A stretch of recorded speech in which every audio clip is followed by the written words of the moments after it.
नालासोपारा पूर्वेच्या बँकेट हॉलमध्ये एक पत्रकार परिषद पार पडलेली आहे।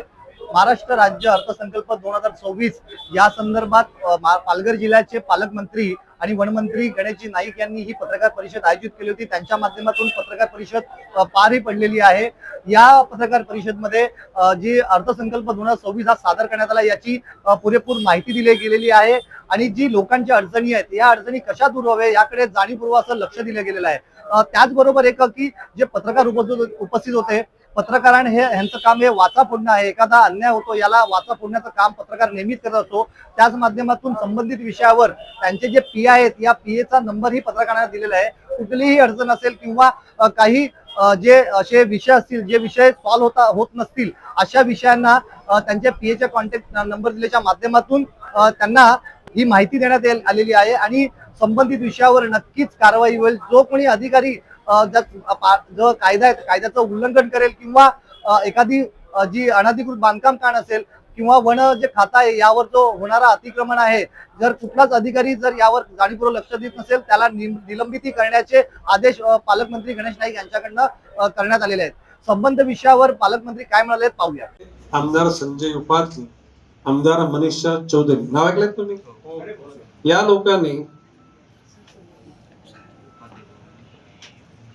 या दोघांनी विधानसभेमध्ये अतिशय पॅनिक म्हणजे अतिशय पोटतिडकीनं त्या परिसरामध्ये होणाऱ्या मँग्रोव्हची कत्तल, मँग्रोव्हवर भरणे करणं, गोडाऊन झाले, घेऊन झाले, तर ते 3 भाग होते।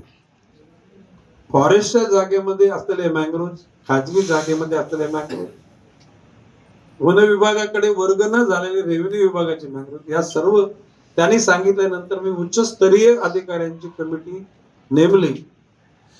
त्या अधिकाऱ्याने सांगितलं की हे आणि तिथले सगळे त्याच्यात सुनील प्रभू पण आहेत, जे ज्या आमदारांनी अशा प्रकारे तक्रार त्या सर्वांना घेऊन सर्वेक्षण करा। आणि त्या बैठकीला मुंबई पोलीस, मुंबई महानगरपालिका, महसूल विभाग, वन विभाग या सर्व अधिकाऱ्यांनी जाऊन जे चुकीचं घडलं असेल ते सगळं साफ काढा। आता याच्यात तुम्हाला सांगतो, अन्ना युनिव्हर्सिटी साऊथ मध्ये त्यांच्याकडे 2025 ला काय चित्र होतं, 20 ला काय होतं, 15, 10, 5 सॅटेलाइटच्या माध्यमातून सगळी चित्र येतात आणि ज्या घटकांनी अशा प्रकारचे चुकीचं काम केलं असेल त्या लोकांना तिथे काढा लावीन आणि त्या ठिकाणी पुन्हा मँग्रोव्ह निर्माण करेल। आता मधल्या काळामध्ये स्नेहा दुबे आणि राजन चुकून होता का रामाराव हे जे आमचे ऐकला का, रामाराव हे मँग्रोव्ह विभागाचे, आता त्यांची बदली दुसरीकडे केली।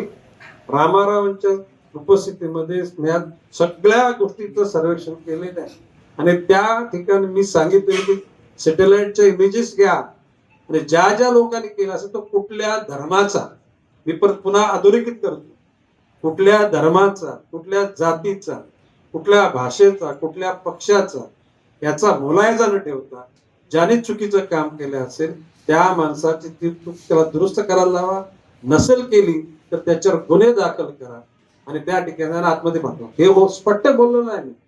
ओके, महापालिकेच्या नालासोपाऱ्याच्या परिसरात ते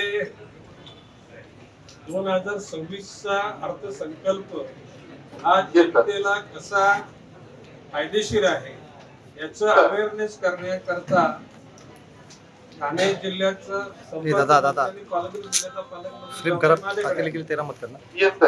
त्या ठिकाणी जवळजवळ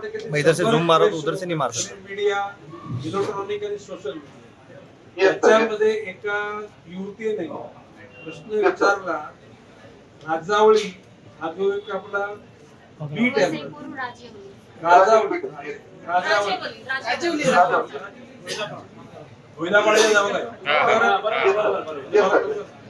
तर त्या ठिकाणी लोक मोठ्या प्रमाणामध्ये झोपड्या बांधतात, विकतात। तर आपल्या त्या ठिकाणी वनपाल आहे, तर अरे फळ यायला पाहिजे होतं, पण जाऊ दे, हरकत नाही। वनपाल आपलं नाव काय? धनंजय पाटील आहे। तर त्या युवती सी अलर्ट, तर तिनं सर्वे नंबर पण दिलेले आहेत। तर मी यांना सांगितले त्या पोलीस बंदोबस्त काढून टाकायच्या आणि या पुढच्या पावसाळ्यामध्ये तिथे झाड लावण्याचा कार्यक्रम करून टाकायचा। येस सर, आपण मोठ्या प्रमाणात डिमॉलिशन केलेलं आहे सर याच्या आधी. म्हणजे जरा नजर घाला पुढच्या मी आता Yes, sir. परत या particular दर महिन्याला मी 5 दिवस वसई विरारला येणार आहे. त्याला ते पत्रकार Yes, sir. सगळे भेटतील मला. परत तेच प्रश्न मला त्यांनी विचारू देत अशी माझी अपेक्षा आहे. येस सर, मी तो जोडून सांगतो. Do the needful, do the needful. Okay? Yes sir. नमस्कार.